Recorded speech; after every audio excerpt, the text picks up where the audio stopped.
VocalEye Almost Live Zoom. Bug, a live reading. Hosted by Amy Amantea, with special guest Yolanda Bonnell. Welcome to this VocalEye Almost Live event. I'm Amy Amantea. My pronouns are she, her. I'm the Associate Director here at VocalEye. I'm your host for these Almost Live events, and I'm a member of the blind community and very proud to be a member of this community. As always, I like to extend a big thank you to folks in our community who join us week after week, folks in our allied communities who share their art in this space, folks who've supported us throughout the years of VocalEye as a nonprofit, certainly on the online spaces and in person, folks who've made contributions both financially and in forms of testimonials. Thank you so much for all that you do to support VocalEye. Keep those donations coming in. We appreciate those. Keep those testimonials coming. We read and appreciate those. If you're checking us out on the YouTube channel, you can support us by hitting like and subscribe. Subscribe to our newsletters and check us out on our new website, and keep in touch with us. We like to keep in touch with you, so please keep connecting with us. VocalEye is broadcasting to you from the traditional and unceded stolen lands of the Coast Salish peoples, in particular the Squamish, Musqueam, and Tsleil-Waututh First Nations. And I know that I have shared a bit about what I have learned about the Squamish and the Musqueam First Peoples. In particular, I'm living on Squamish territories, which is colonially known as North Vancouver, British Columbia.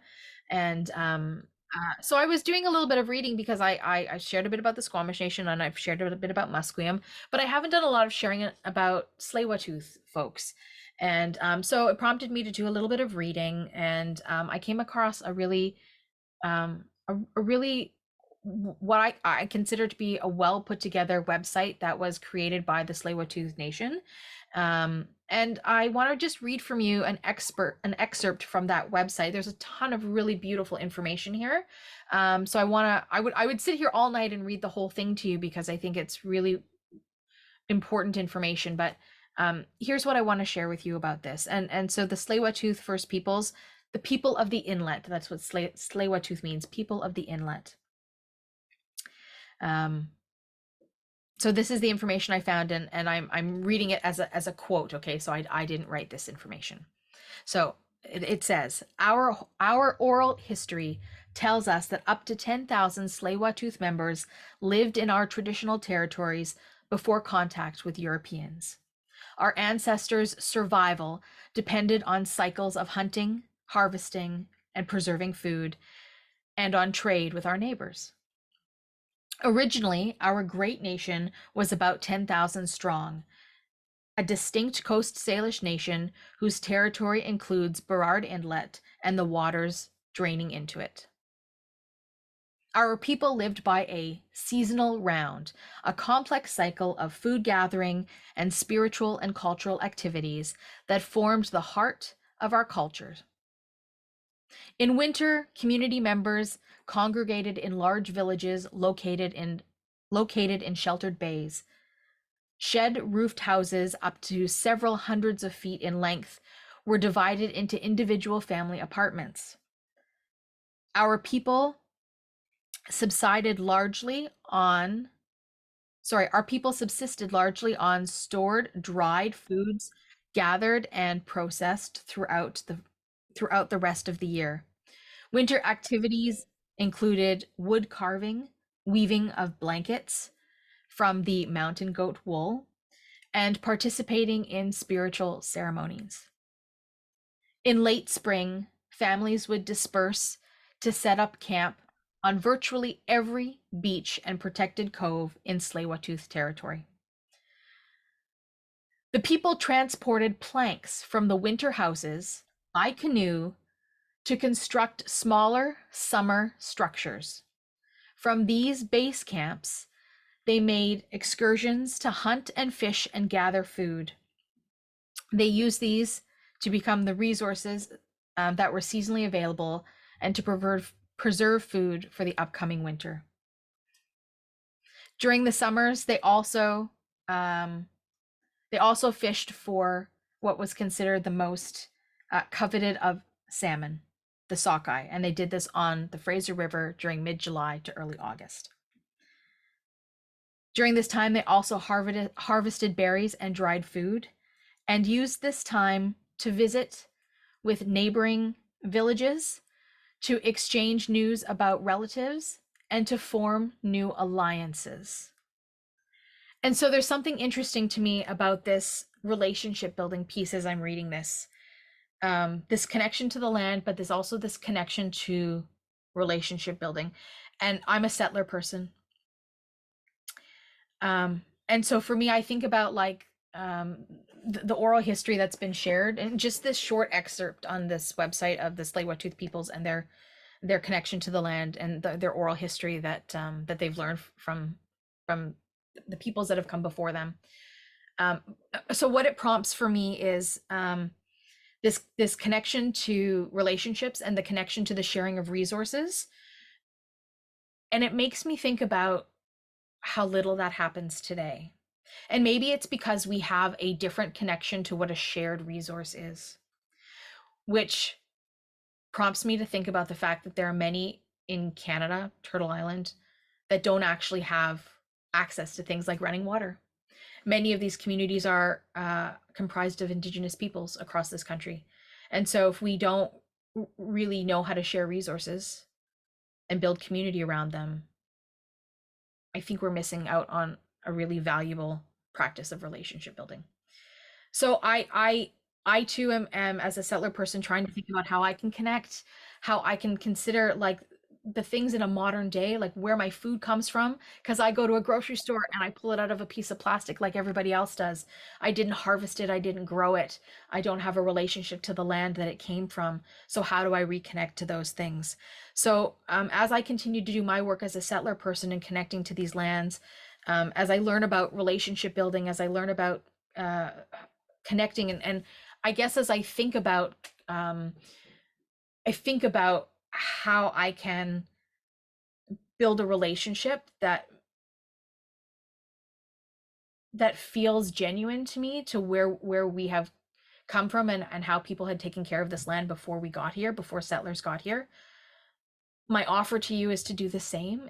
The journey is different for everybody, I realize, but to think about like the things that we take for granted in everyday life, you know, how easy it is to turn on your tap and go, oh yes, I've got a glass of drinking water, or how easy it is to, you know, to flick on your electricity and not think about where that comes from, or how that impacts the land, and how easy or so-called easy it is to access food compared to how it once was, and how our relationships have changed to those things.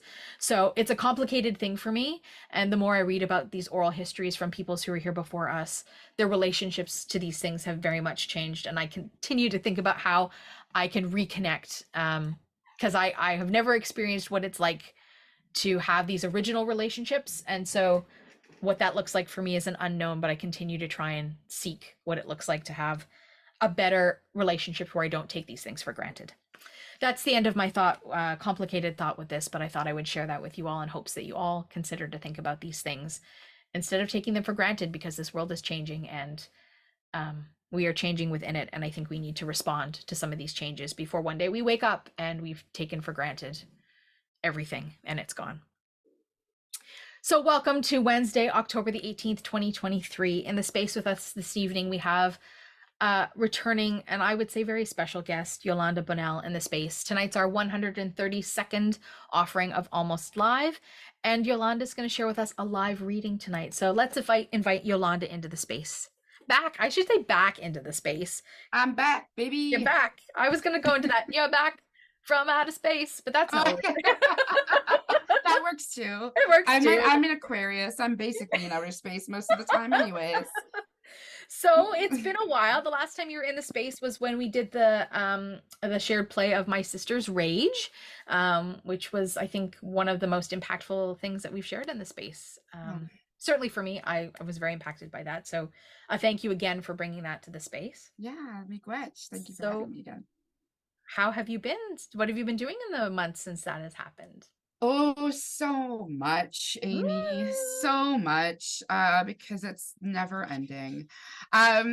So I went away to the East Coast in Mi'kmaq territory to stay in what's colonially known as St. Margaret's Bay. Um, and I went to write a young adult novel.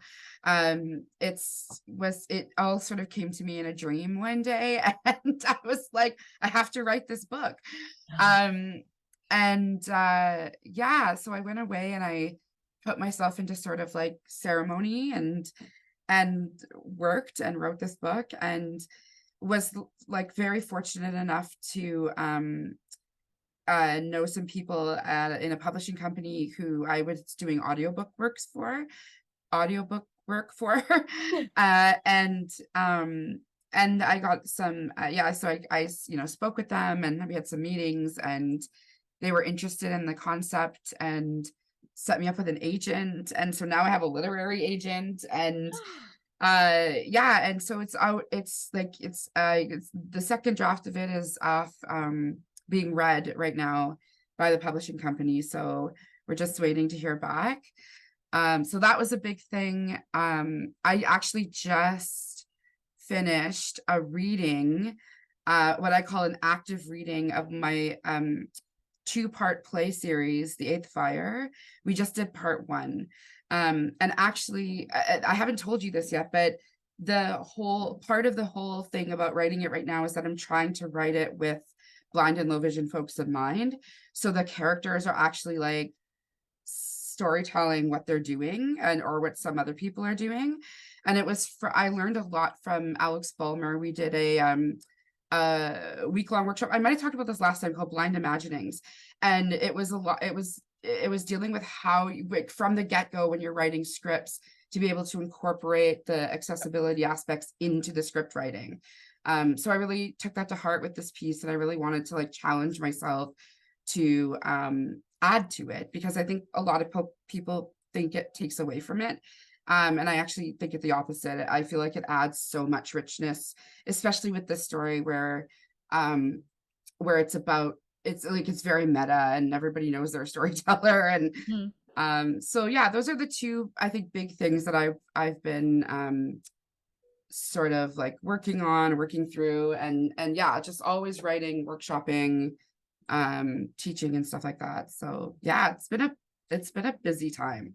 It's been, I mean, congratulations all around. I mean, I know you don't do this work to be congratulated, so, but to some extent, it must feel pretty good. Yeah, I love doing the work I do. There's nothing like being a storyteller for me. And especially when, like, for the YA novel, I grew up reading so much about white people. Like, all the characters in my books, none of them looked like me. Yeah. And so when I started writing short stories as a young person, all of the characters were white, because that's what I thought was beautiful, and that's what I thought was what everybody needs to look like. And so my ideal was a white person, and so all of my characters. So I think part of the reason I wanted to write this book for young people was for young people who looked like me, and like for those little nerdy brown native kids that wanted to see themselves in novels. Yeah. It's so true. Representation is so important. It's harm reduction. It absolutely is. I did this. This is a bit of a tangent, but I did this this kind of a poll a couple of years back. I was asked why there weren't more people with disabilities working in theater, and of course by that we mean people with physical disabilities, because we know that there are many invisible disabilities in theater work that don't disclose, right? So they're among us, but we don't know that they're living with invisible disabilities. So I asked a bunch of folks that I knew across Canada that were living with physical disabilities, and I said, did you ever want to be in theater? Why didn't you go into theater? And even folks that were working in theater that I knew, and I was like, what were the barriers, blah, blah, blah. And sort of by and large, this theme came through, and the theme was essentially they were told not to dream, which breaks your heart, right? Breaks your heart. And a part of that is because nobody ever saw themselves reflected, right? So if you don't grow up seeing on TV or on stage or in books, right? The kid in the wheelchair or the blind Yeah, kid or the, you know, the indigenous kid or whatever it is, then you don't have a place to dream that you can be those things and do those things. absolutely. Yeah, Um, so it takes folks, it takes the artists, it takes yeah, the diversity of artists to step into these roles and say, sadly, it takes that, but maybe yeah. not sadly, because maybe it needs to come from a place of lived experience that represents. Yeah, We I need to think tell it our own does. stories. Yeah. Absolutely. I also think that people need to make space for it though. Yeah. I think like a lot of barriers that barriers that folks might be feeling too is that the model of theater is not accessible. It's not sustainable unless you're a able-bodied, mentally well person. Like, which I'm sorry, but like 90% of artists are not Yeah. the mentally stable part, but Yeah. I think, and this is the thing about what I really try to do with my work is that I'm trying to create spaces where if somebody needs to come in and like lie down, Mm-hmm. if they are like on their moon time, like menstruating, they can lie down and or they just don't have to come in. Yeah. Like and like shorter work days, like shorter work weeks. Yeah. One of the things I said when I was doing My Sister's Rage and even when I was doing the workshop for the Eighth Fire was that I will never make a design choice at the detriment of the performers. Yeah. Because they're the ones that are holding the story, Yeah. you know? And even now, I made a post on Instagram because I was realizing, you know, like I currently, unless the theater is requiring audiences to mask, I cannot perform on stages. Right. Because I'm immunocompromised. So Yeah. if I, and there, you know, most theaters aren't requiring audience members to masks, or they have masked nights, which is like great, but like the performers are still at risk. Right. And we see it still when Mhm. rehearsal processes, there's people come catching COVID and they have to cancel shows or do different types of shows or whatever it is. So I'm for me personally, like that's a barrier I'm coming up against. Yeah. And because the rehearsal processes don't take into account my physical disabilities. Yeah. So things that I can't do, like I can't do 2 show days and I can't stand for long periods of time because of my physical disabilities, and they are not making space for that. Yeah. So Right. Which sends the message that you're not welcome here. Don't even exactly. bother. Don't Yeah. even bother. You Mhm. can't do a 3-week rehearsal at 12 hours a day and 2 Get shows out of here. a Yeah. day or 9 shows a week. You're not welcome. Yeah. Yep. Yeah, there needs to be a big change in the theater culture. And I hope that we're making change. But like I always say this to folks, and maybe this resonates with you, maybe it doesn't. But for me, the person that lives with the disability, it will never happen fast enough. Yeah. It just doesn't. It just doesn't happen Absolutely. fast enough. I understand that these things take time, but it just will never happen fast enough. No, it shouldn't take time. It shouldn't take time. It should be It very doesn't seem like easy. it's that difficult, right? It's not. Yeah.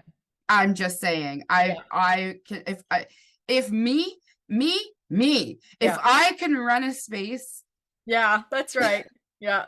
like with all of the stuff that I've got going on in my head, Yeah.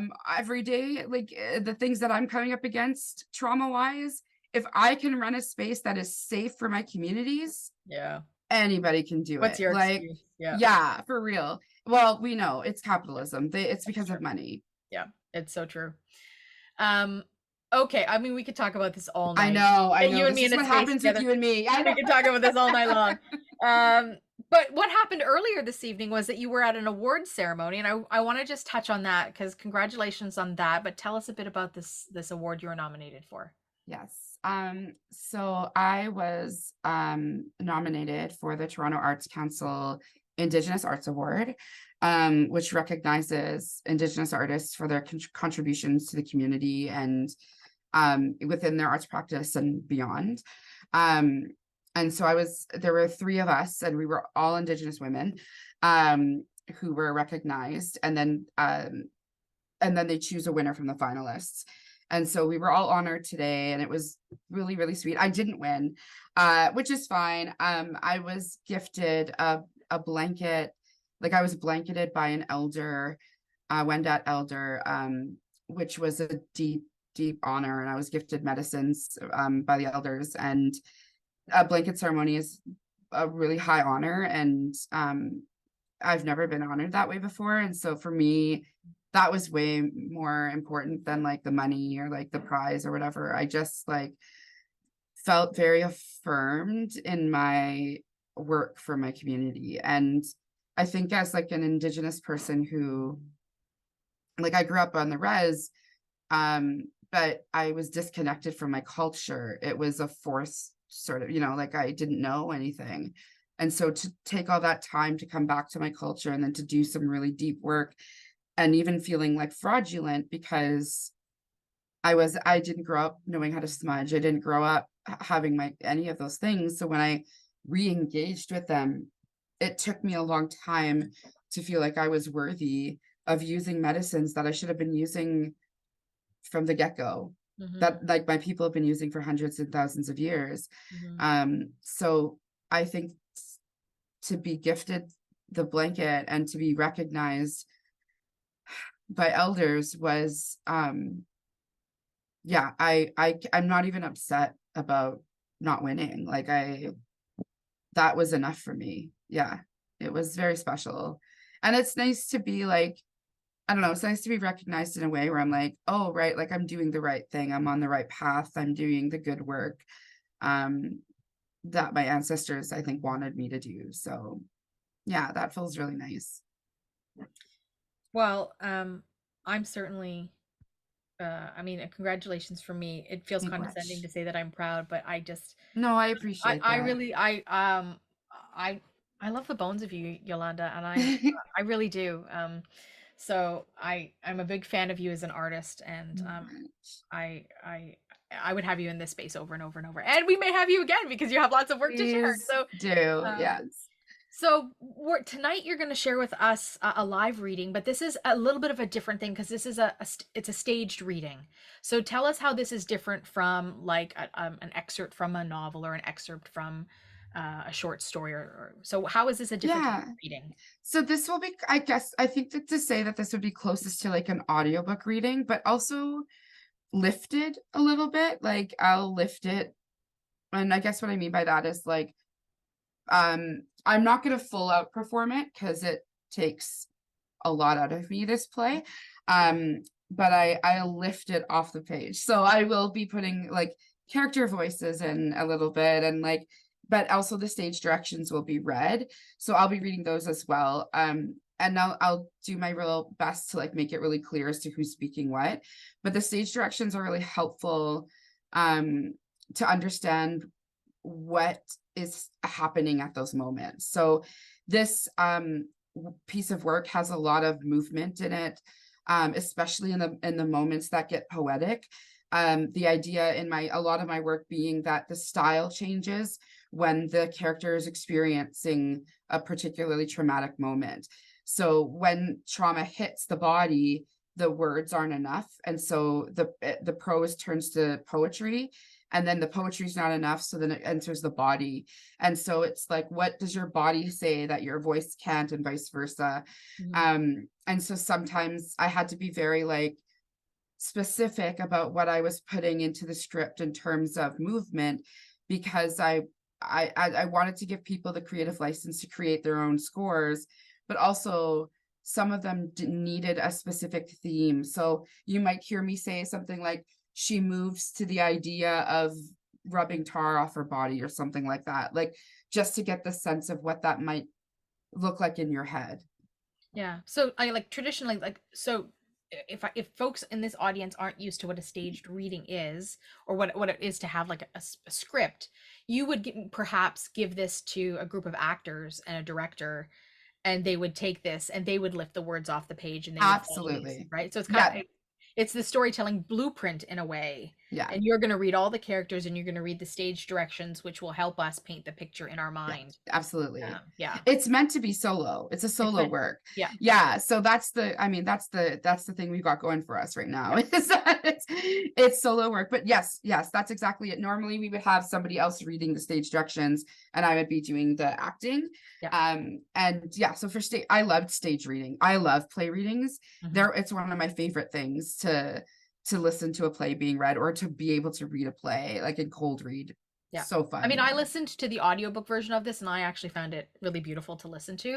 I think it's a real treat to have a live reading of it. So I very much appreciate you putting the energy into that as well. And is there any sort of maybe content warning or anything Yeah. that you want to share in advance for people to just be aware of? Absolutely. I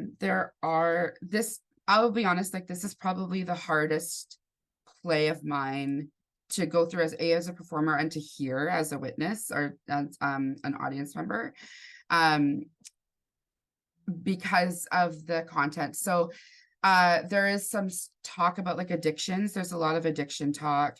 And so that comes in how it hits the body, how you move through it.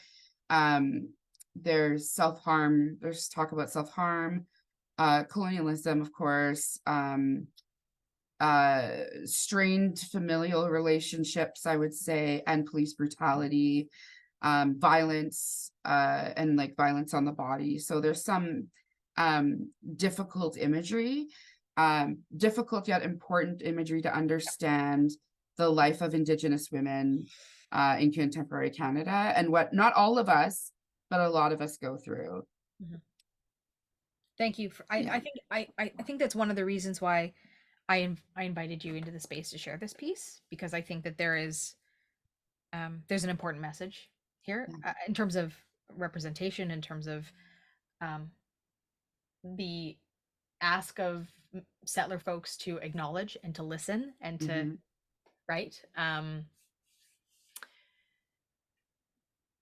So I guess the request of the room is to just engage with the content as you need to engage with it. Right? If you Absolutely. feel like you need to take a step back, take a step back. Absolutely. But I think we're in good hands with Yolanda. Yolanda knows how to keep an audience as safe as we need to be to also to engage with the content, right? Like Yeah. I feel really safe when I'm in your hands to know that I'm Good. but also that knowing that I'm in safe with a difficult conversation. Absolutely. Right. Yeah, I say the same thing. Like, please, everyone, please keep yourself safe. Walk away if you need to. I have like medicine keep next to me. Like, I've got my smudge here, because I know that this is gonna be. I always used to say that the first time I always did this play, when I re-engage with it again, it always feels like ripping a Band-Aid off. And when I did the audiobook, I didn't realize how hard it would hit me. I thought I'd be able to just go in and be like, I know this play, I've been doing it for years. And I was like, like it shook me. So I'm expecting that to maybe happen tonight, and maybe it won't. I don't know. Who knows? We'll see. All right. Well, if you feel like you're ready, I will disappear, my friend. And for the rest of us, this is Yolanda Bonnell and Bug.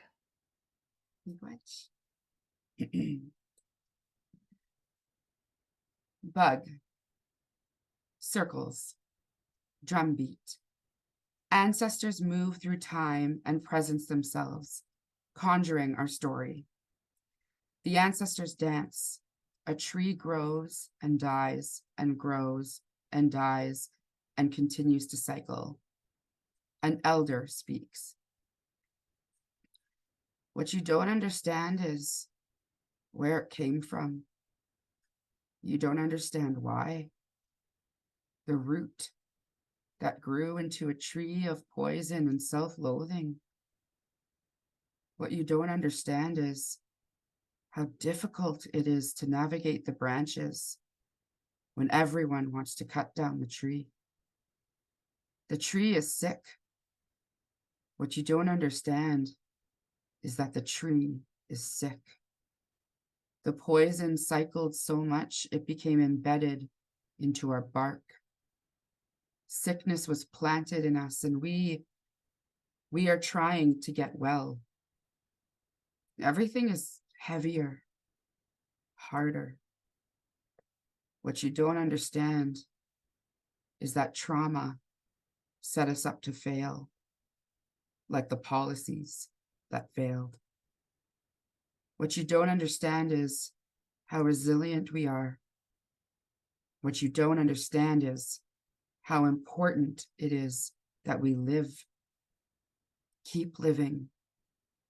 despite the poison of trauma that runs in our veins. The tree may be sick, but our ancestors are lush green leaves that continue to give us life. The girl is born in this cycle and speaks from within it. She is here because of the strength of her ancestors. Breath. Remember.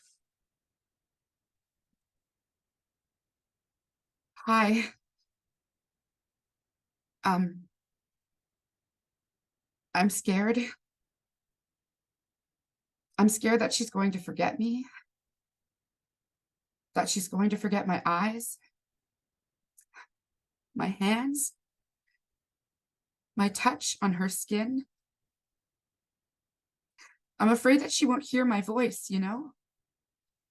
I don't want her to end up like become Manadunes. Shh. Can you hear it? Crawling, crawling on the blue pavement, crawling on the floors, on her skin, making her move. The sounds of escape, the pitter-pitter of helplessness, the patter-patter of despair, the tip and the toe of running towards the thing she loves the most in this world, of thirst and need and want and become human. The girl is young and on a path in a forest on her reservation. She giggles and catches something in her hands. I used to call them glowies. I mean, they were the only bug I couldn't talk to because they always flew so far away from me. She dances with the fireflies. All I wanted to do was catch one and tell it my secrets. She whispers a secret into her hands. They were so small, though, so tiny. It seemed impossible. There was a part of me that wanted to squish it, you know? Squish it and take its light and rub it all over me so that I would glow in the dark too. But when I saw them in the sky, blinking with their light, I just wanted to see where they were going to light up next. So I followed their trail, guessed their path. Nothing else mattered but seeing it light up again. Did you know some types of female fireflies can't fly? I mean, what's the point of being a firefly if you can't fly? I caught one once. I was so sure. The girl slowly and sneakily opens her hands, then eats what is there or what is not there. It travels through her body and she feels herself being yanked backwards. My girl, a support group. The mother sits in a chair. She puts one finger up, then another, and another, and another, until 4 are up. This is my 4th time. Number 4. 4 times the charm, isn't that what they say? This is it. This is it. No more after this. I'm telling you, boy, I'm done. I'm tired. I'm old. You want me to talk, eh? You always want me to talk. What you want me to talk about this time? My girl was perfect. She was perfect. You know, she barely even cried when she was a baby. Swear to God, that baby barely even cried. She made these little squeak noises, like a little mouse. My little mouse baby. She was so small too, she indicates the baby's size, you know? I remember having her at the hospital up there and even the nurses, would say, "Oh, she's so tiny. Look how tiny she is, so small." waving their white fingers in her face. I was scared at first, because I thought there might have been something wrong with her. Because, we didn't know back then. We didn't know what we were doing. But they let me take her home. And she had her own crib and everything. She looks to someone in the circle. Hey, can I have a smoke? They didn't say we couldn't smoke here, right? Can I have one? She takes 2 cigarettes, puts one behind her ear, and walks away. Thanks. Smile. A memory. The girl moves through the image and the fog of memory while she describes it. There's this picture that I have. I don't know where it came from. I think I've just always had it. It's of my mother, me, and my auntie. And we're outside. It's summer and the sun is bright. And my mother is squinting, but her face is so beautiful. She's smiling. She has a big smile, so big it almost takes up the entire frame. And she's holding on to me with one arm and blocking the sun with the other. And her head is tilted to one side. She looks young. She was young. I was young. I was maybe a year, maybe 2 years. I looked small and dark and wiggly, like I wouldn't stop moving. But I was smiling. The both of us were smiling. And my auntie is standing beside her, leaning over at me, trying to get me to grab her finger or something. And her hair is so long and dark, and it covers almost all of her body. Her mouth is active. She's laughing or something. We all look so much alike. A repetitive gesture. Every time I looked at that picture, all I can see is my mother's smile. Every time I look at that picture, my mother's smile covers my whole body. Every time I look at that picture, I wonder, what was making her smile? Was it me? Was it the sun? Or was it something else? A living room. I was watching her. On the day she let them take me, the girl sits and watches her mother on the couch as a 5-year-old. I watched her. She was passed out on the couch. A spider fell from the roof and landed on her head. She didn't even notice. It creeped slowly across her forehead, around her eyebrows, down her cheek. I sat and watched. I wanted to see her eat it. You know that thing where they say you eat like a whole bunch of spiders in your lifetime while you sleep? That's what I wanted. I wanted to see her eat that spider. Or the spider eat her. She sits and watches for a moment. Neither happened, though. It disappeared behind her body. But I like to think that spider is still attached to her somewhere. She is being taken away, buried in her skin. Displacement. The girl begins her journey through various foster homes as a physical score or repetitive gesture. Then I was taken, scooped, snatched, picked up and moved like a game piece. Sometimes I got to stay with my auntie when she could take me, but she couldn't always take me.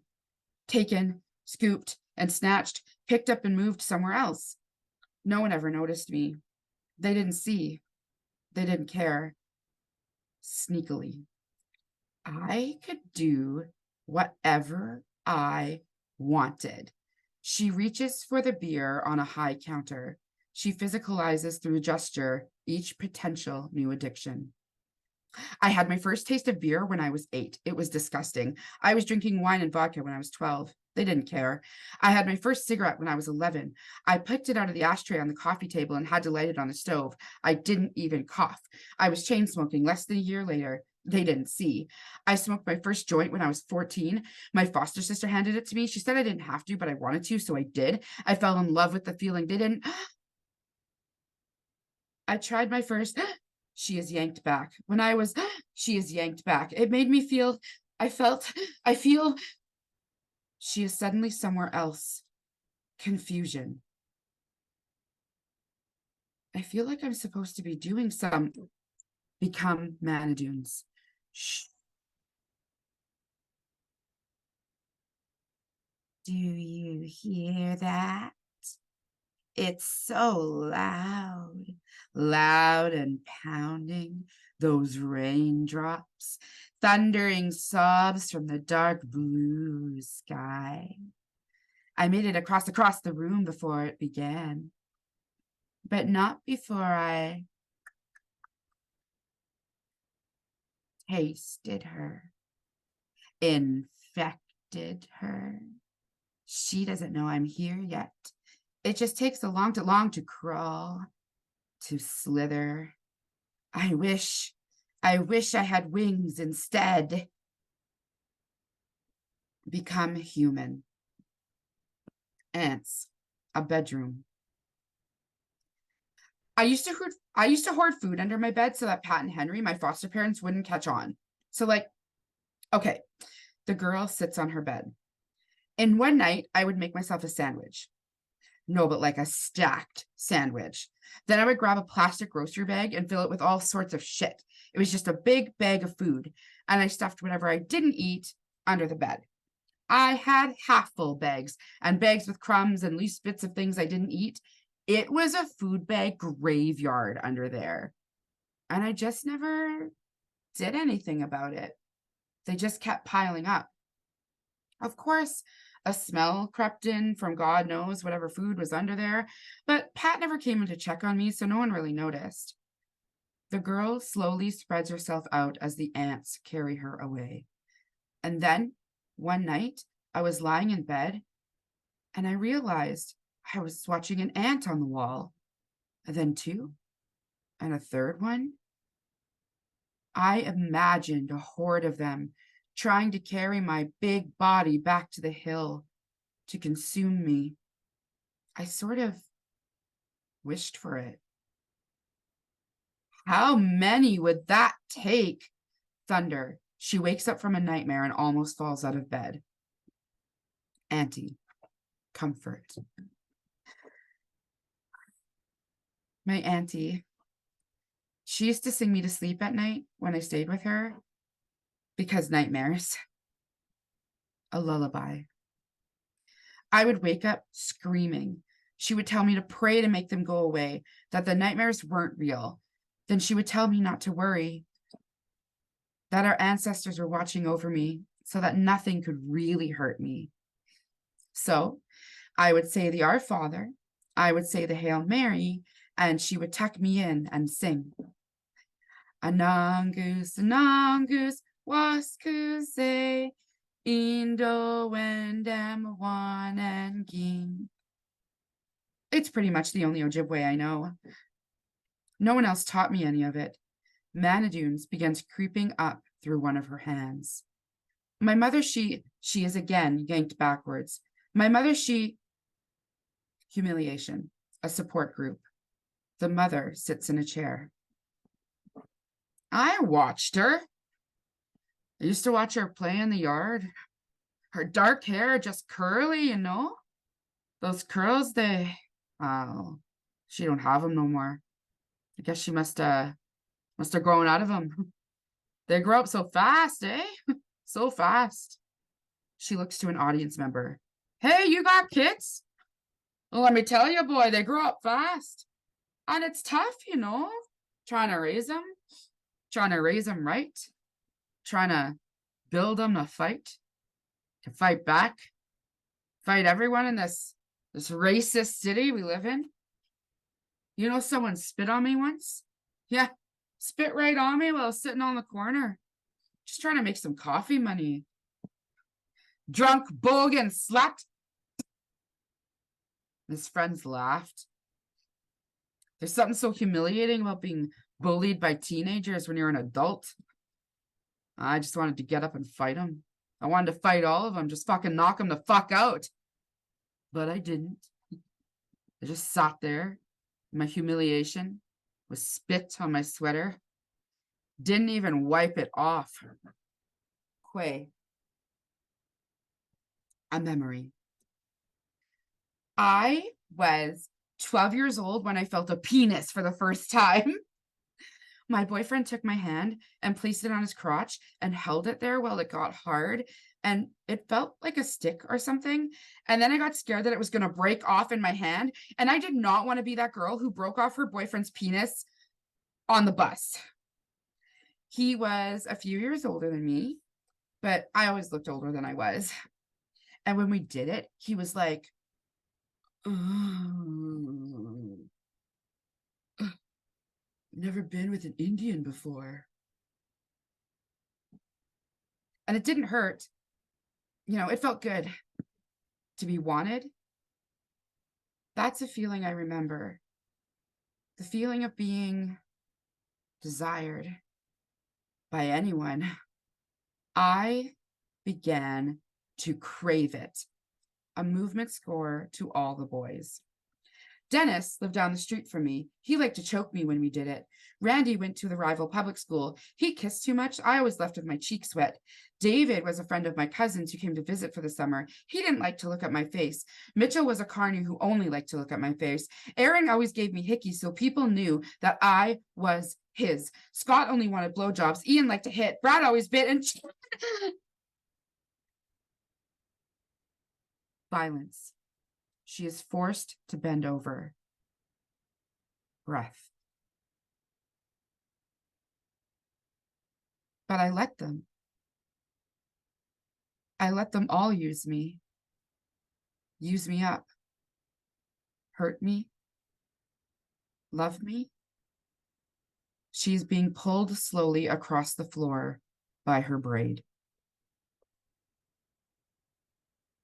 There's something about the struggle of tiny bugs, helpless, slowly creeping across sidewalks. Are they aware that they can be crushed at any moment? That at any second, some person could potentially just step on them, squish them into oblivion, and walk away with a bit of their remains on the bottom of a shoe? She sits up, holding her braid up in the air, and they are totally powerless to stop it. The inevitability of such a small creature in such a giant place. They never stood a chance. She is swatted, slapped, squished, flicked, poisoned, choked. Swatted, slapped, squished, flicked, poisoned, choked, swatted, slapped, squished, flicked, poisoned, choked, swatted, slapped, squished, flicked, poisoned, choked, stepped on. She is flattened, stepped on. Breath. She gathers herself. And no one cares. Because they are nothing but insects. Disgusting, gross, worthless creatures. And no one cares. Breath. Confession. You know when flies land on your bare legs in the summer? Or your arms? Or your toes? And you swat them away and they buzz off to go bug someone else? Sometimes I would just let the fly crawl on me. The little pitter and soft touch of its legs was comforting on my skin. No one ever touched me so lightly. I felt more connected to that fly than anyone else. Ow! Something bites her leg and she goes to wipe the blood away, but decides to taste it instead. It tastes good. She begins to eat her finger, then begins to eat her hand. She is consuming herself. She is halfway to standing, then she is suddenly somewhere else. Confusion. I feel like I'm supposed to be doing some.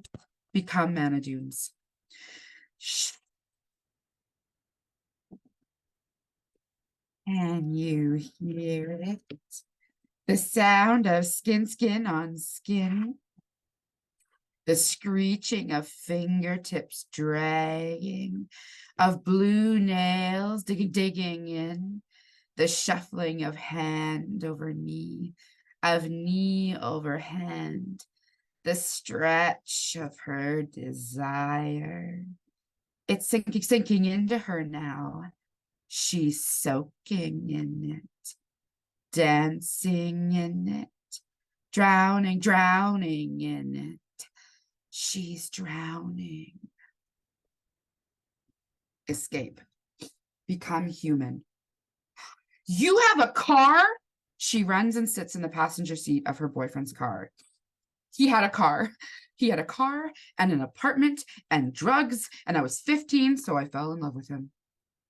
And he took me away from the res, took me away from all that pain and all the ants and the food. He took me away and gave me something else. He gave me escape. She gets high and begins to repeat a high movement gesture sequence. Manadunes comes through her hands. The highs filled my lungs, my body, traveling like a smooth hitchhiker down the highway, trusting everyone to lead him the right way and always getting where he needed to go. Everything felt like it was going to be okay. Like it was always going to be okay. I wanted to live in that rainbow with him forever. Years went by and we started, she is choked. Then I started, she is tense and full of self-loathing. She gets up, ready to leave him, but can't. Confession.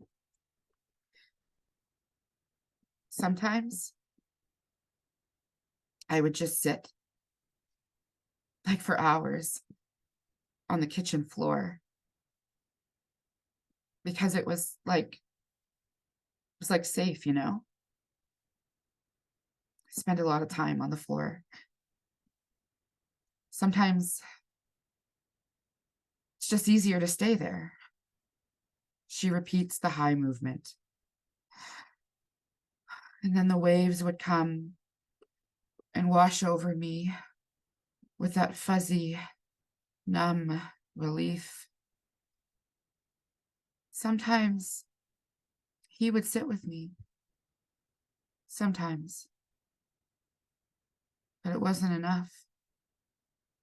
It was never enough.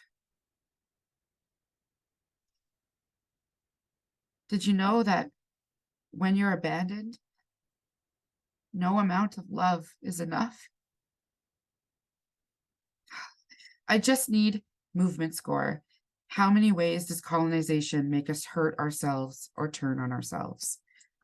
I just need prick, prick, prick, just a little prick, a little action in and out, like tattoos, or bee stings, like lying in a field of flowers, bees covering my arms, each one stinging me then dying, stinging me then dying, stinging me then dying, surrounding my body until there is nothing left and I'm covered in bee carcasses and stingers, a warm, fuzzy coffin.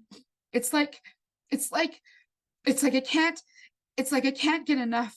It hurts in my blood, it hurts in my brain, in my eyes, my thoughts betray me. And the only way to get it all to stop is, I used to lie. It was the only way that I could keep. I was so proud of my scars when they showed up like white lines of something is caught in her throat. She coughs, she pulls it out and throws it away. Like white lines of coke on it crawls quickly back up her body and back into her throat. It crawls by the way of manadunes, manifesting itself in her hand. Her mouth is covered by her own hand. She struggles to remove it.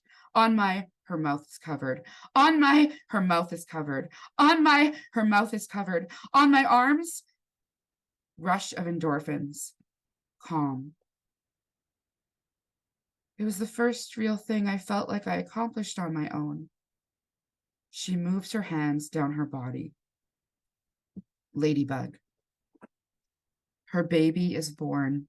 Physical birth gesture.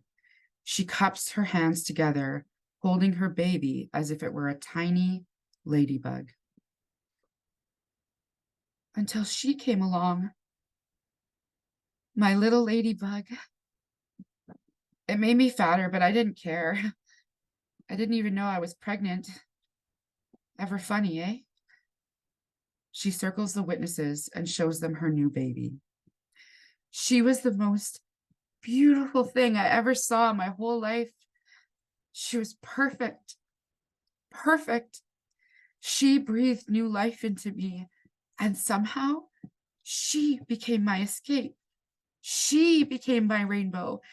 Everything was different. Everything was clear. She made me fight everything inside of me. She made me try harder, you know? I remember when she laughed for the first time, like bubbles exploding from her tiny mouth. I watched her sweet face as she fed from my breast. The blood and rawness just made me feel more, well, it just made me feel. Bathing her felt like bathing myself. We both became clean, baptized by a bond.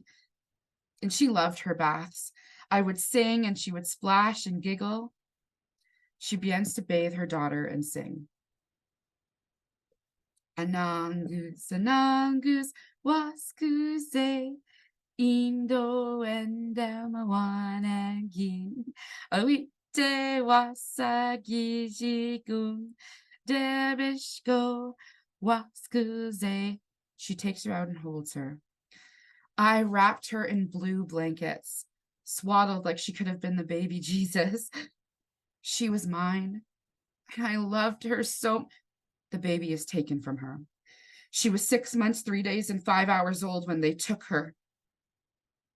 My neighbor called them and told them that she thought me and my boyfriend were high, and that she suspected that we were high a lot, and that she didn't think it was a safe environment for a baby to be in. That crazy white cunt didn't leave her house for months and let her kids run loose around the neighborhood when 2 of them had scabies, and they take my baby away? I was fucking sober. Then he left me too. My highway, my man. I'm not any good no more. She repeats the high movement. And then the feeling called me back in, biting my toes, nibbling at my skin, rushing and warming, seducing me, whispering, I just need. Her Manidude's hand starts creeping up her body. I thought about my mother and how she let them take me. She stops the hand. No, I can't. A battle. She moves as if trying to rub tar off of her body. A physical sequence dancing her battle. So I answered all their questions, and sometimes I told them lies. I attended all their meetings. Speaking was hard. I drank all their coffee, smiled in their faces. I avoided all of my friends, except when I couldn't. I had to go on welfare and tried to get a job, but no one wants to hire a Native woman. Clinic after spiral, after clinic, after spiral, after clinic, after spiral, I sank and rose and ebbed and flowed. I danced a battle. I presented myself. Nice, nice hair, nice, nice clothes, nice, nice handshake, nice, nice goals. I danced on the line of recovery, and the moves were just enough to get her back in my arms again. She holds her daughter in her hands. My little ladybug. This time, it's just us. Just us two. Everything is going to be okay. I'm doing the best I can. She hears her daughter laugh. My favorite sound in the world is her laughing. Like my auntie's laugh. Rings in my ear, loud and cackly like only a Native woman could laugh, in rec centers and bingo halls, baking and dinner tables, fireside gatherings. chimes of throat songs echoing through time and space. I think I remember my mother's laugh. Far away, I can barely touch it, like the tip of a memory. Lost. But I know she laughed. I know she laughed. But there's nothing like her laugh. I would tickle her and swing her high and eat her chubby feet. She looks to her baby in her hands. As long as she's laughing, we're doing fine. We're okay. I can focus. I can maintain. My little ladybug will be just fine. She is being yanked back into the addiction. She gathers herself and tries again. We'll be just fine. She continues to be interrupted by it. We'll be just fine. We'll be just fine. We'll be just. She is suddenly somewhere else. Confusion. I feel like I'm supposed to be doing some. Become Manadoons. Shh. Do you hear that? We're closer. She's closer. We're closing in on her. The wind on the outside is starting to turn. We're creeping up, crawling in, circling and gnawing on the sweet, sweet flesh left behind. The blue veins. She's letting us in. She's letting us in. Swinging party. Become human. The girl is in a park at night. She is not well. She's searching for something. She reaches out to the witnesses as other people at the park. Will they reach back? Hey, come on. Hey, can I just have a little, I just need a, hey, I just need to feel the air. I need it to fill me. Let's go to the place where they swing all night off of treetops and swirling ceilings. I just need to feel that. I want the wind, the wind, blow me back to the beginning, back to the moon. Look at her. Look. She's got a feather in her hair.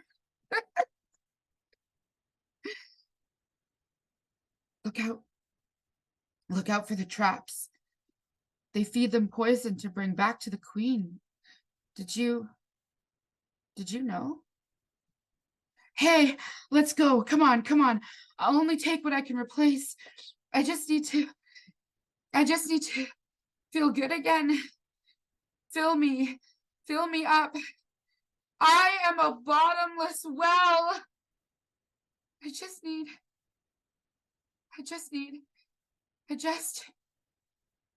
Candyman, a support group. The mother sits in a chair. What the fuck was his name? That guy that used to come around. Robert Gill. He was friends with my cousin, a mechanic in the city, good with his hands. He had a thing for native girls. My cousin Charmaine used to call him Candyman. Robert Candyman Gill. He always had something for us girls. We go down by the tracks, a bunch of us just partying, eh? Oh, this one time the cops caught us. They came right down and got right up in our faces, just got right up in our business about trespassing and public intoxication. Especially us girls. They were these two white guys. They got real rough and kind of handsy with us, eh? And fucking Robert just pulls down his pants and pisses on the one guy's shoe. Oh, he was mad, boy. They both jumped on him and put the cuffs on him, and it's fucking dick was still hanging out, eh? Oh, me and the girls just ran all the way back to the res, just laughing. His dad got him out the next day, and we were back by the tracks a few hours later. Never thanked him for pissing on that cop's shoe. He jumped off a bridge when we were 17. He was so high, he jumped off a bridge. I forgot about that. Hey, when's lunch? I know, I'm hungry. No, I'm not upset. I'm just hungry. Well, can I go make a fucking sandwich or something? Yeah, I know. Don't fucking touch me. Don't you fucking lay a hand on me. Fuck off. Fuck off. Fuck off.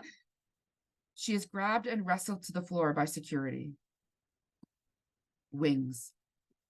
The girl sits on the floor of her kitchen, a single light bulb flickering. Sometimes I would just sit. Her baby begins to cry. She attempts to get up to go get her, but can't do it. She sees a bug on the floor, picks it up, and lets it crawl in her arm. She watches it until it flies or crawls away. Have those fireflies always been able to not fly? Did someone take their wings? Or just their, ability to fly? Maybe someone come along and hurt them and they feel like they can't use their wings no more. Can't get off the ground. Can't connect with the wind. But they still glow. They still glow. I wish I could glow and fly. But sometimes it's just easier to stay on the ground. Sometimes it's just easier. She begins to crawl towards the bathtub. Sometimes it's just easier.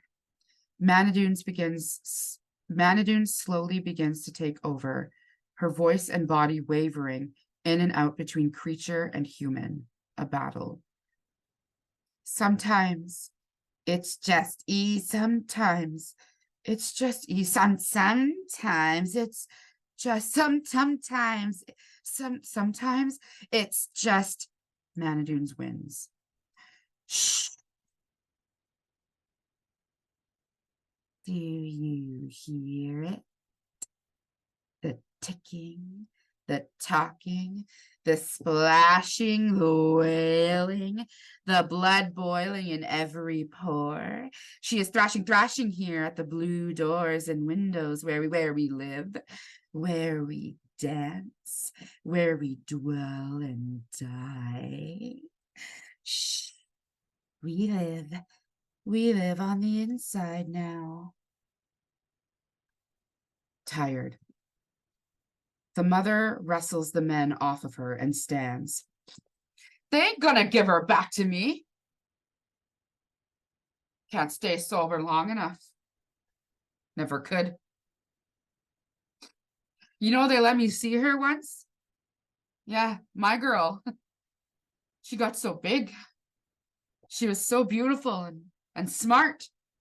God, she was so smart. I didn't know if she recognized me at first, but and she ran up and gave me a big hug, just wrapped her little arms around my neck and squeezed so tight. She was strong, little, but strong. I wanted to hold on to her forever. I dropped her once when she was just a baby. Yeah, she was wiggling so much. She was such a squirmy baby, and my arms, she lets her arms drop. And I dropped her right on the floor. She screamed so loud. Never heard her cry like that before. It scared the shit out of me, man. That girl deserves better. She deserves better than me. She leaves the circle, leaves group. They won't even fucking help me here. I just want help, you know? I just want help. I'm tired, man. The streets are... I'm just so tired. She walks off into the darkness. Walking. The girl is carrying her baby to the bathroom for her bath. She moves with lethargy. She places her baby in the bathtub and begins to do the bathing sequence. She sings. At some point during the song, her Manijune's hand begins to creep up and pull her away. She tries to fight it momentarily, but eventually it wins, both hands infected, crawling up her body. It affects her voice. Anangus, was could say Indo and one and in with say was a gijigo derishko was kizzy. She walks away from the bathtub, leaving the baby behind. She stands in a doorway. It's just so easy, isn't it? To just walk. To put one foot in front of the other and just walk. We know it's walking because it's what we're told. And we know how to because it's what we were taught. I feel like I might forget how to walk. Like at any minute, I'll look down at my feet and they'll forget what to do. And I'll forget what to do and I'll fall. I will fall. If someone asks me what happened, I'll have to say, I forget how to walk. I feel like I'm supposed to be doing something. My little ladybug loves her baths. Realization. Horror. The girl runs back to the tub where she left her daughter, who has indeed slipped under the water. A physical score. Her movements are slow, as if underwater herself, as she pulls her daughter out, trying to get her to breathe. Blue, the color of frost on a foxglove and the tint on your skin. I scooped you up, your wet, wet body. I just needed you to breathe. I just needed you to cry, to laugh. Your wet, wet body. I just needed... You coughed up liquid in what felt like an insect trying to crawl back into your mouth, your throat. Blue, the color of your lips, of small lips quivering and cold. I wrapped you like the baby Jesus, trying to bring your skin back to life, back to the sun earth color it is, trying to warm and warm and warm. They breathe together. She speaks to her daughter. I held you close to me. For the second time, I gave you life. The both of us covered in screams and tears and water. I saw those beetles in your sweet curls. They are readying you for a battle. The both of us, two silverfish circling the drain. And you came back to me and I only left the bathroom for just a minute. Judgment. I'm not any good no more. Consequences. The girl runs to the center, to the hospital, looking for someone to help her. And the baby is taken from her again. And they took her away again. And the girl is suspended in light, questioned. I only left the bathroom, but you don't know. You don't know what no, it was just something is caught in her throat. She pulls it out and throws it away. It was just it crawls back in. She coughs, swallows it. Give her back. Give her back to me. She's mine. Give her back to me. She swats out and then is grabbed and arrested. Physical arrest sequence. No, let go of me. You're hurting me. Let go. She is thrown down, incarcerated. Withdrawal. The girl sits. Her skin starts to itch. It gets itchier and itchier. Manadunes begins to waver in and out of her voice. I can feel them. I can feel them in my skin. They're crawling on me, all over me. They're swarming my body and eating me from the inside out. I can feel their teeth ripping into me. It hurts.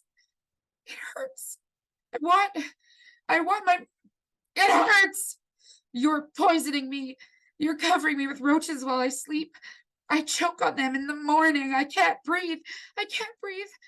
I am being eaten into nothing. I am nothing. I am nothing. I am swatted, slapped, squished, flicked, poisoned, choked, swatted, slapped, squished, flicked, poisoned, choked, swatted, slapped. There is a battle between her ancestors and Manadunes that happens inside of her body.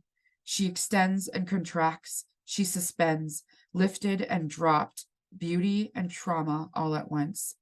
And then all of her ancestors are present. She lays on the floor. Warmth. Hope cycle. Breath. The girl begins to build herself back up. She looks to the spot the mother sits in. All I wanted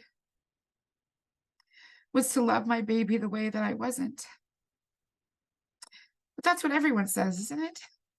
I will not be like my parents.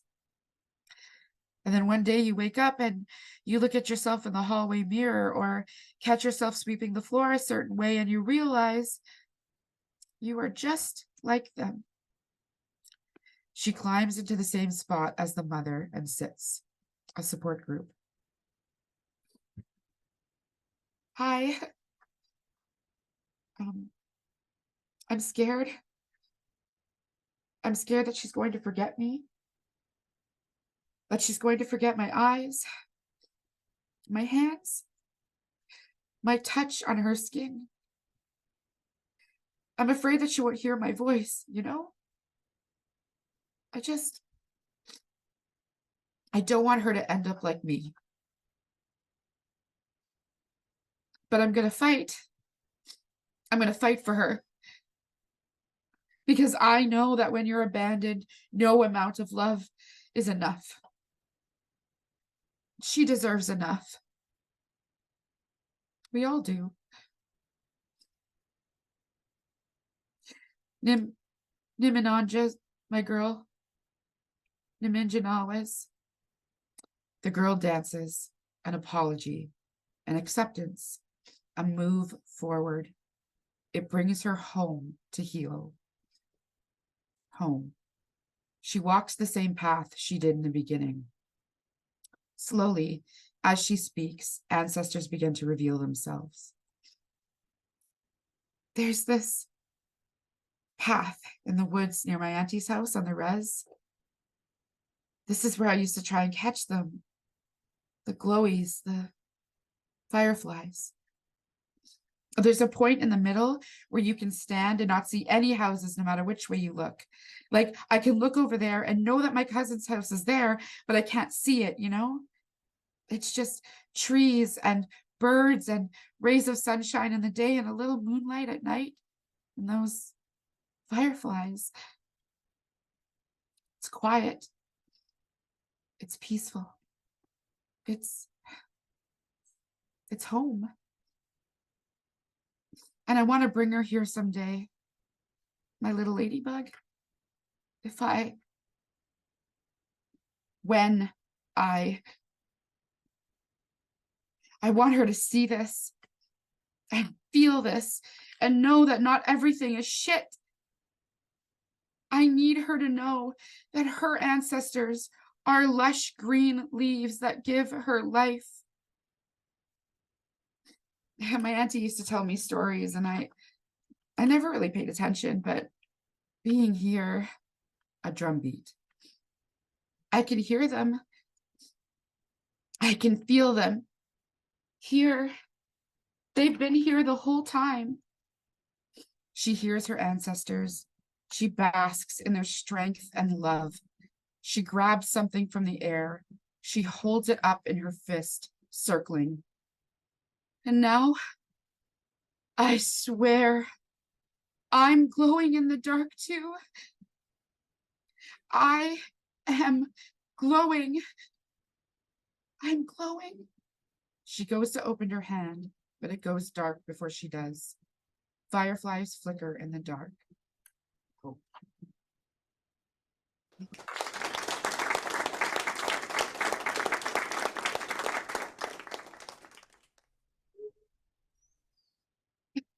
I'm fine.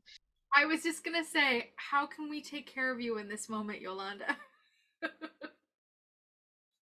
I just need a second.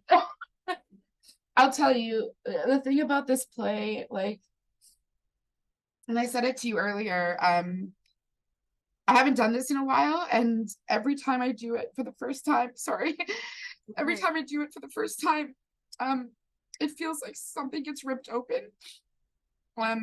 I think because it's so close to what I've seen growing up and what I experienced, and just like, you know, my relatives, my sisters, my family, women that sit in the subway station that need money and help and support, and oh, it just kicks me in the ass every time, right in the hearts. Yeah. Whew. It's I didn't expect to get this emotional though. Holy. I'm good. What were you gonna say? I feel really, I don't know what to say. I mean, I feel a lot of warmth from you, and I feel like you've given us a gift in being this vulnerable. I don't know that I'm worthy of this gift. Oh yes, everybody is. To be honest with you, I mean, I'm very humbled, because I know when I hear it, that it's not a fictional story. No, that's it. Right? That's the yeah. thing. And sometimes we hear stories and we go, that's nobody's story. It's a made up story. It's a fictional story. It couldn't possibly be real. Yeah. And I know that this is somebody's story. In fact, this is probably many people's stories. And so that humbles me greatly. And just as you were talking about, it's like somebody in the subway who's asking for money, when we experience that in our lives, in that moment, you know, oftentimes the sentiment is, you know, you've done this to yourself, kind of thing, right? There's that ick, yeah, right? You're begging for money, go get a job. That's the yeah. sentiment. Yeah, exactly. And you don't know where that person's trauma has come from. And so there's a legacy of trauma here that you are sharing with the world. Yeah. Right? Yeah. It's a cycle here. It's and that's the thing, like, the biggest like similarity and the whole reason I found this like concept of bug and the idea of bugs was the treatment of Native women, and particularly the treatment of Native women that live on the street, and how people step over them, on them, treat them like dirt, are scared of them in the same way that people are with bugs. Like, and most of the time, and we all know this, those bugs are harmless most of the time. The bugs that we are scared of aren't really going to do anything to us, but yet there's this deep fear of these tiny creatures that feel invasive. Yeah. And I feel like the sense that I get from a lot of violent colonial settlers is this sense of like, that's how they see us, you know, is like we're invasive, we're taking up space, there's too many of us around, you know, we're problematic and we don't deserve to be here. And so yeah, you know, it's interesting, when we did this on the West Coast, actually, and we have talkbacks after every show, just because it's a lot. I mean, you know, everybody's sort of, I'm sure right now feeling some kind of way, and sorry, I'm just gonna fix my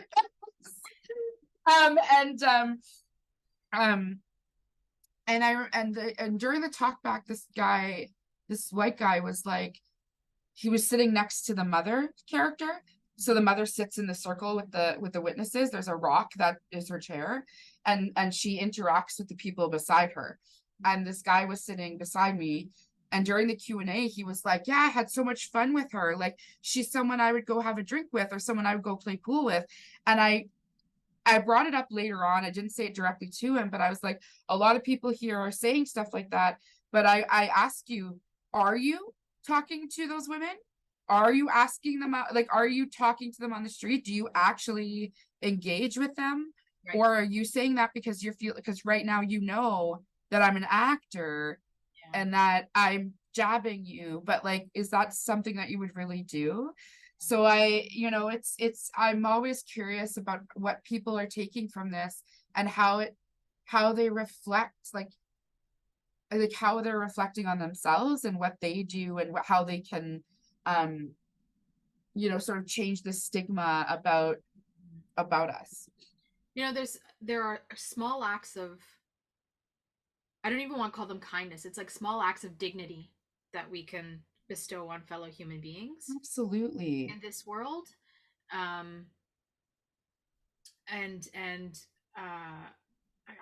I remember once, I'm not in physical spaces a lot where I interact with folks who are living in poverty and living on the street, and part of that is just circumstantial. I don't find myself in those areas.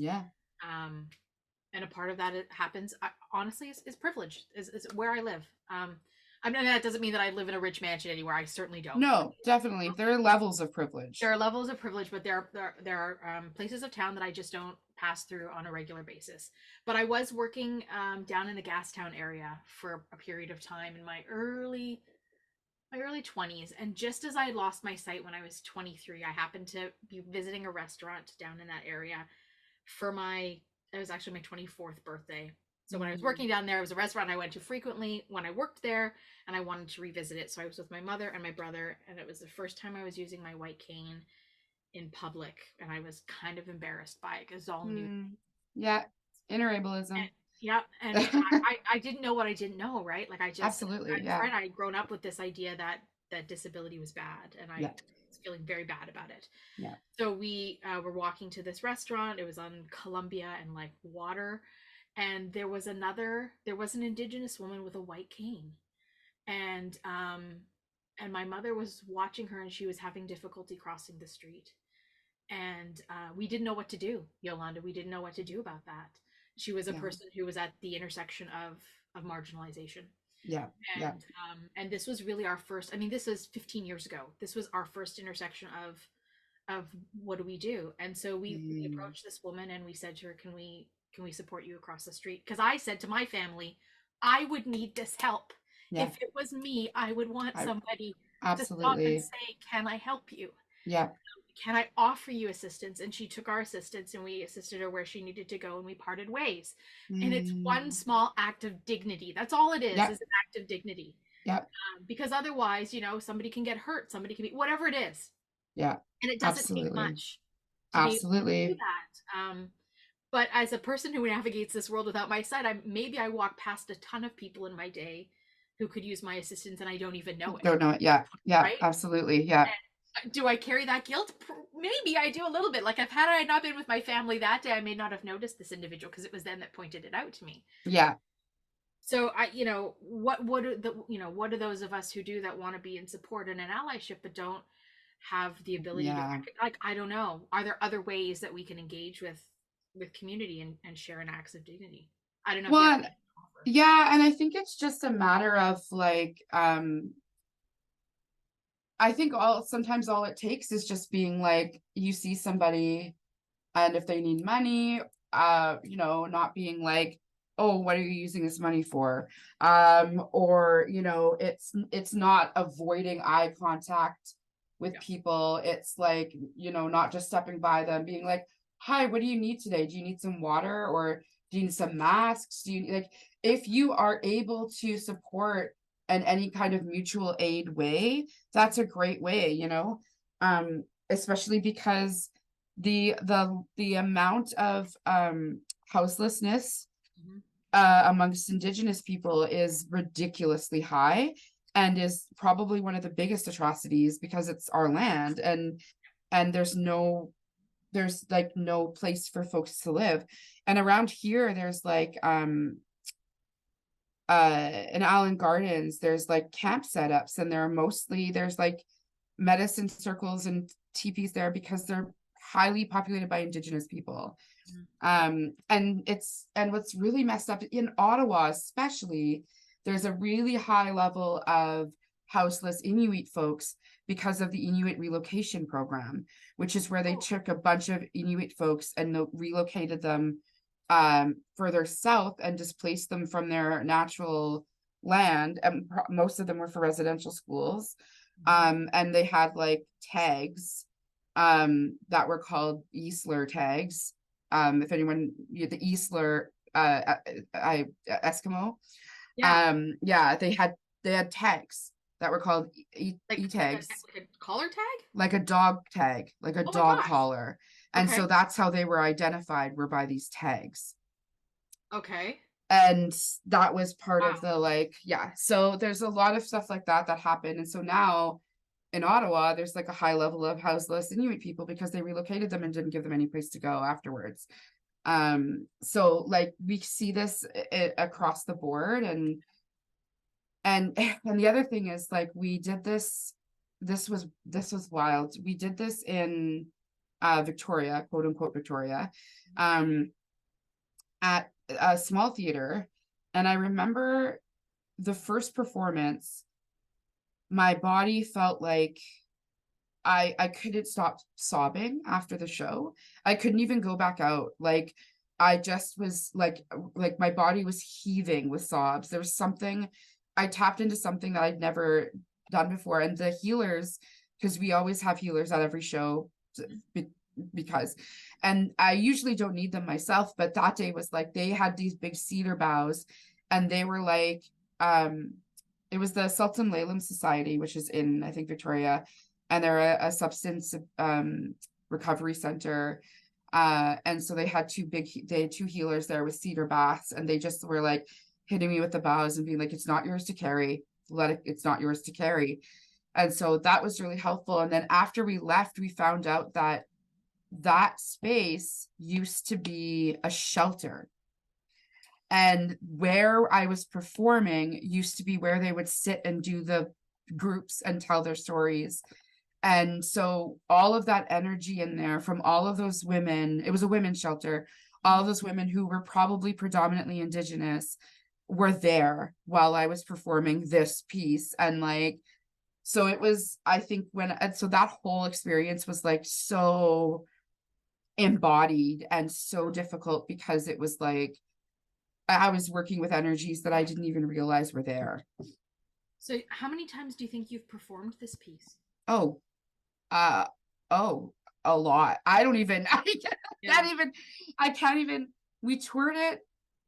I mean, I started it in theater school. So like it's changed. Wow. Yeah. And it's done like 5 or 6 festivals. And then it had like 2 big runs here. And then the last one was right before COVID hit. It was the last show. Really, it was one of the last shows programmed because it was in February of 2020. It was right before the lockdown started. So I was very grateful that we got to get that in there. And then I did a filmed version of it, where we had a bunch of cameras set up, and we I did a filmed version of it, which also was hard because I had just lost my auntie like 2 days before that, and did this show where I was talking about my auntie. It's like, oh no. And so that the video is like quite a like raw performance because I was grieving at the time. So, and then the last time I did it was the audiobook.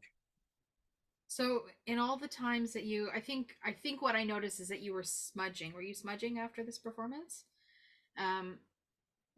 Yeah. What were some of the other ways in which you were trying to take care of yourself, either before you performed or after you performed, or I mean, because it's heavy content, and as you Yeah. said, it's very close to you. Yeah. So how do you take care of yourself as a performer? I had a really great team around me, who would get me whatever I needed or were there for me every time. My movement coach was fantastic with how to like be in my body and really make sure that I was moving safely. And because I was still, even then, and this is the thing, people, this is a side note about disabilities, but like that I can't, for a long time, I can't, like, I've not been able to walk very far or stand for very long periods of time, but I can throw myself around a theater space and roll around and dance and do all these things because it's movement, and it doesn't get my body stiff, but it still means that I have to care for it. So like I had a lot of people that were helping me care for my body in ways that I hadn't had before, and because I needed it. I always made sure that before I performed, I dedicated the show to somebody in my head. And often it was my little sister, who has struggled with addictions in the past and has lost her children, and still doesn't have custody of them. And so when I performed it in Thunder Bay, which was probably one of the most powerful performances of it, she was there. And that was really hard, for both of us, I think, because she was like not okay and I was not okay because she wasn't okay. And I was like, so I would often write for Sheena, or I would write for whoever, or I'd write that and put it out in my dressing room. And then of course always having access to medicines. We always made sure we engaged with healers that were local to the area wherever we were. And so we had healers and we had elders. We just made sure that we were caring for everybody and myself in a good way. And I think the like Q&A, like the talk back, and when we did it in Toronto and in Thunder Bay, we changed something where I was out welcoming people into the space, and that made a massive difference to how I would like performed it, because I already had a relationship with the witnesses. I was already like, welcome, let me seat you, where would you like to sit, like, it's nice to meet you, thank you for being here to the ceremony, and then we would do protocol speeches. And so there was a whole like rigmarole of leading up to performing it, and even after with the Q&A. And so because there's inherent healing in the piece, I found my way through healing every night, because by the end of it, she's in this like beautiful place of healing. And so, even in that show in 2020, we made a request, and it was went viral, and I got a lot of hate thrown my way around the world. It was quite difficult for me, because I was like getting doxxed and dealing with death threats, and because we had requested that the media hire people of color to do the reviews, and so we asked that white people didn't review the show, and oh my goodness, they did not like that, and everyone called me a racist, and then they started attacking me for my weight and my two-spirit identity. I was attacked on Twitter, I was attacked on Facebook, I was attacked on every platform. They were writing articles about it in Spain and Germany and in Europe. Like, it was bananas. And so every day I woke up to vitriol and then had to go perform the show. And so it took me months to unpack that with my therapist. I was like, I just blacked it out.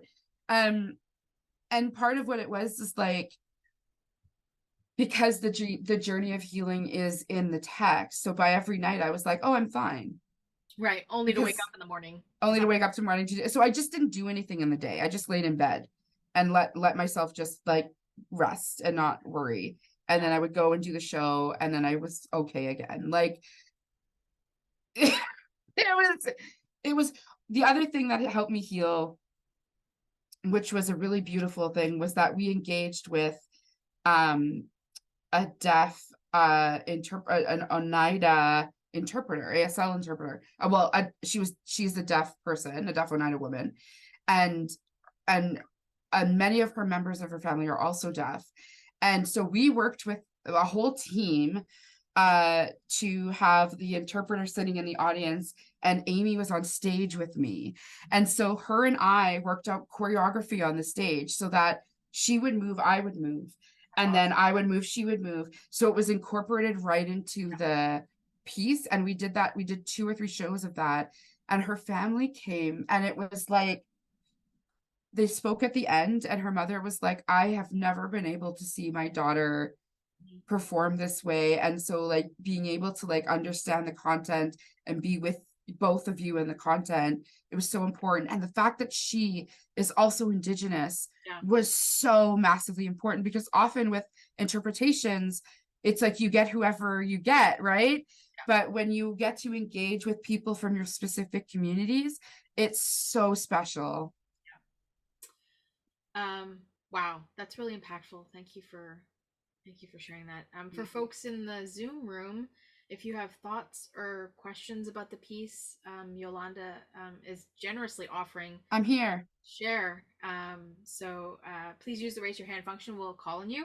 We'll continue to oh, we already got a hand. I don't even have to wait any longer. So Megan, go ahead and ask your question or share your comment with Yolanda. Oh yes, that was good. I actually only went to have it, but oh wow, that was amazing. Also kind of remind me of this little prayer by the Ute Indians of North America, and I wanted to dedicate it to you. And it sounded so real.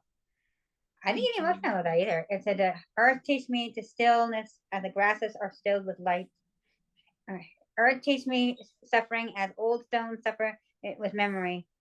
Earth teach me caring as parents who secure their young. Earth teach me courage as the tree which stands all alone.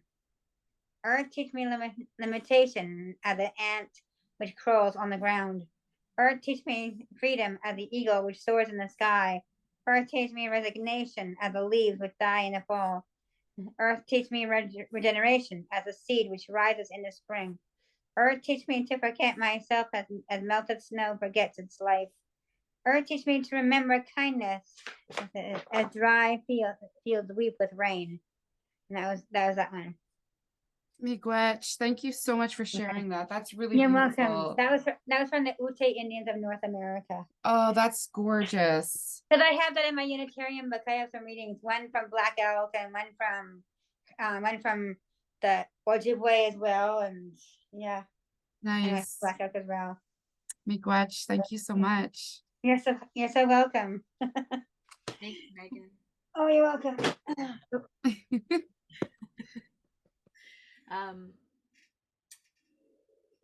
It's interesting to me because I think even the title itself, as you shared with us, that the title Bug, that there's this reference, right, to the way that you have made a parallel between the way we are sort of afraid of bugs or want to stamp out bugs, and how you've equated that to indigenous peoples and or indigenous women in particular. But when you see or hear the title Bug in and of itself as an audience member, it doesn't give you any idea of what the play is about. No. And in fact, it kind of leads you to believe that it's like a happy play. You know what I mean? Like it's sort of like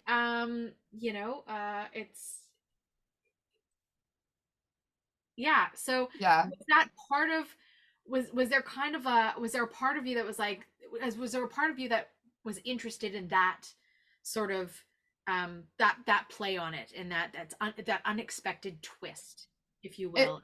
I don't think I intend that was an intention, but it's because it's interesting. Like in theater school, every year I did 3 years of it. I was in a 3-year conservatory program, and every year we had to do what was called a vocal mask. And every year you extended a little bit more, and they always based it on a word. And so my first year I chose the word protect, and I had already like started it and submitted it, and like we had to choose our word, and I had already done it. And then I was like walking to school one day, and I saw this like little bug crawling across the sidewalk, and I stopped and I looked at it, and it just all like hit me at once, where I was like, I related to the struggle. I'm like, how is that bug aware of me as a person? Like how aware of it, how aware is it that it could be just like stepped on at any moment? Or like, does it care? Like, it just like, the spirit of that bug came to me and was like, this is the word, but I couldn't change it at that time. So it started with that little seed. And then by second year, we had partners and my partner was feeling it. I was like, that's fine. I'll do it for third year. And then I did. And the more I started to like peel open the layers of that word and what it meant, the more I understood what the story was heading towards and what it was about.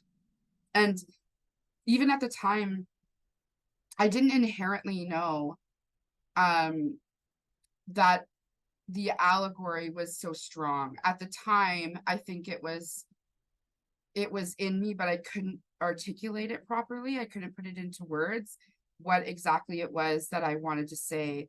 And then I started my reclamation journey, and suddenly it all made sense.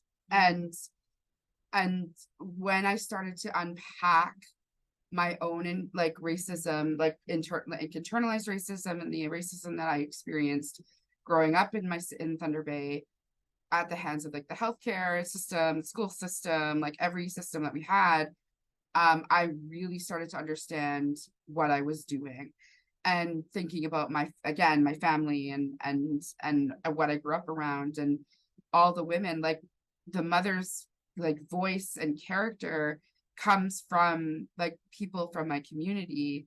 Like that was the accent I grew up around. That's the dialect I learned how to code switch out of. Right. Because if I was going to survive in this world, I had to learn how to speak like this. I had to learn how to speak white. I had to learn how to be professional if I didn't want to be seen like every other native in the city. And so I was so whitewashed that I was like, I need to like not be like that. And so coming back to it, you know, later in life and realizing like what it actually was, that cracked open the play in a whole different way. And so the word itself just sort of stuck because it can mean so many different things. So bug being of itself, and it's stylized lowercase, because even myself as a fat native woman, I try to make myself as small as possible because I feel like there's no space for me. And that's the way they treat us, right? So that's part of it. Bug is part of like being small and trying to and sneaking and being in places where, you know, and then there's the allegory of the fear and yeah, that there is a switch, right? There is that sort of idea that maybe it's lighthearted. And because sometimes, because there are lighthearted moments in the piece. Yeah. And the mother herself is kind of like one of those characters who is like, you know, at the top, and it's showing that like, even throughout all of the traumas, that we have so much resilience in us. And so that being like, we're going to switch on you. And even the piece itself, it switches. It'll be like super hard. And then all of a sudden she's making a joke. And I like to do that for some reason. I do that a lot with my work. But I think I appreciate that as an audience member. I appreciate that in lots of genres, and I know that this might sound a little wacky compared, you know, because of the subject matter that we're dealing with. But whether you're like watching a sci-fi horror movie, or you know, but when you're talking about something that's intense or real or hard, you know, hard content, you kind of need a moment to just catch your breath.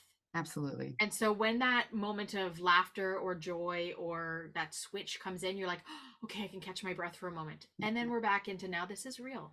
Yeah. Pay attention to this. This is real. Yeah. And then we have a little breath again. So as an audience member, because if you're on edge that entire time, sometimes it takes my brain out of, like, my brain needs a release, and so then I'm less engaged in the content because I need to find a place.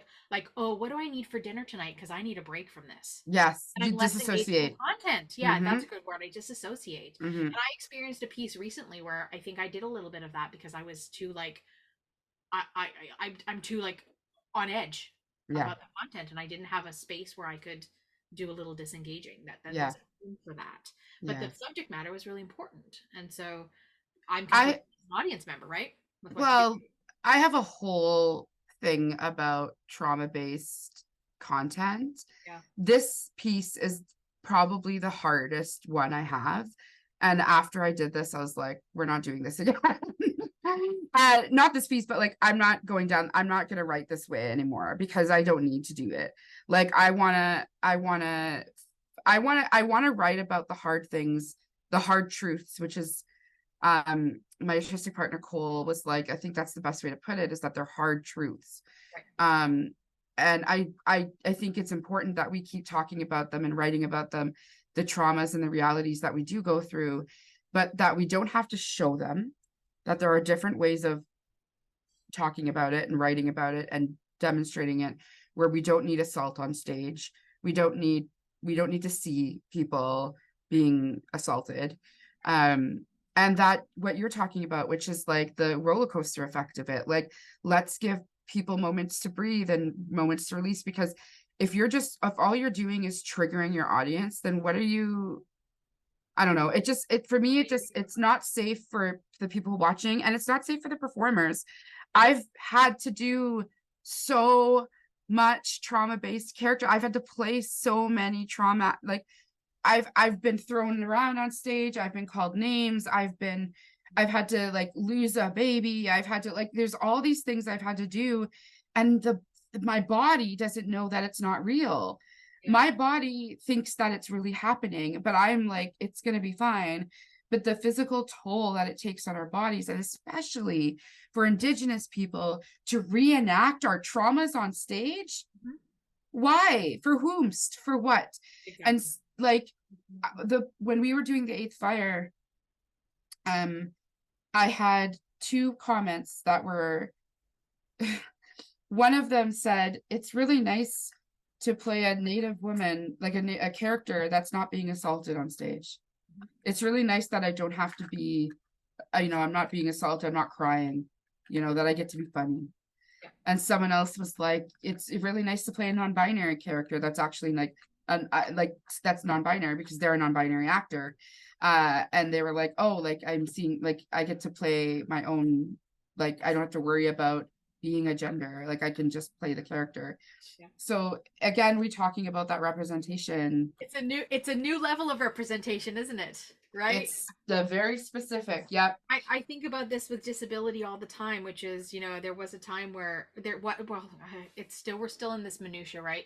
Because the disability stories are still like, we have to talk about how we acquire, if we weren't born with the disability, how we acquired the disability. It's always about how the disability happened, and not just the fact that you have a blind person that gets up in the morning and raises their kids and goes to work and does the things that everyday people do.